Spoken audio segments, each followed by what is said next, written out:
Well, it's loose, and so my background is in art.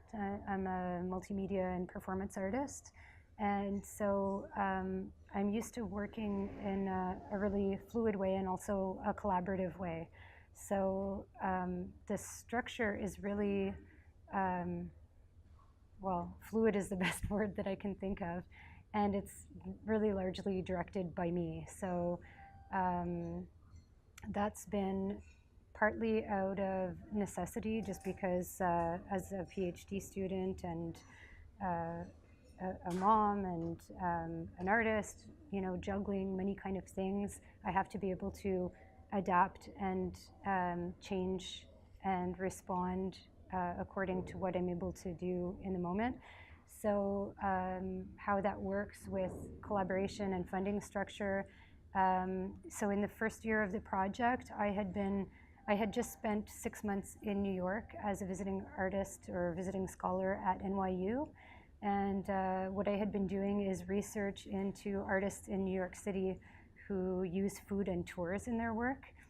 And so for the year of the SensoriuM, what I was doing is inviting artists that I had met in New York City to come and lead tours or workshops or performances around food here in Montreal. And so that's the way that the collaborations happened, is that I had identified artists who already use these forms in their work, and I worked with them to sort of adapt projects that they had already created or established to the space here. So just to give you an example, the very first event, I had been thinking about the way that gallery openings usually work as a wine and cheese event. And so I invited an artist called Miriam Samoun, who at the time was making cheeses from human breast milk. And it was a sort of study of terroir. So you could look at all of the projects that I do as looking at the connections between taste and place, right? So she had been doing this as events in galleries, sort of high-end galleries, high-end events. And I was interested in making it a more casual kind of environment. So we held an event at Caffeine on Bishop, just across the street from Concordia. So it was in a bar, and we had also exhibited photos, which were images of the homes of women who had donated breast milk to make the cheeses for her project. And then she had also conducted interviews with those women, talking about breastfeeding and talking about their lives. So we had the interviews also that people could listen to. And she had also made a video showing the whole process of making the cheese from breast milk. And so all of this was on display, and people were invited to come and actually do a tasting of some cheeses that she had brought from New York.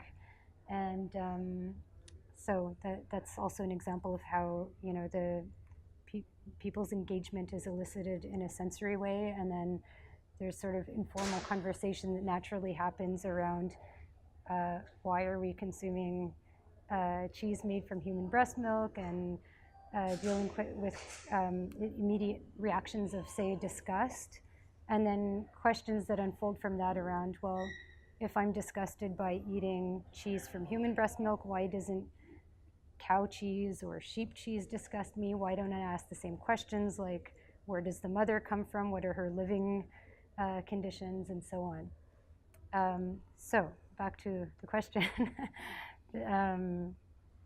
That's one example of how I would identify an artist and start to work with them. And you can see that the nature of the work that the artist is doing sort of dictates what kind of event it will be and where it will take place and what kind of decisions I need to make there. So in that case, I had to collaborate with the owner of Caffeine. So it's a local business. And then I have to collaborate in other ways to fund the event. So one of the sources of funding that I've had is Sustainable Concordia.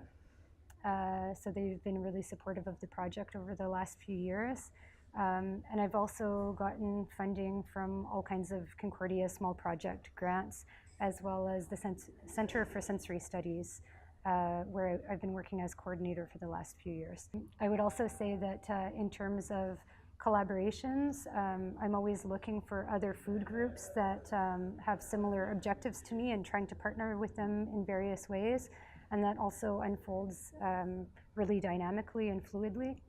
So for instance, on another project that I did around foraging in the Mile End, I was introduced to a really fantastic urban forager called Leah Garfield Wright.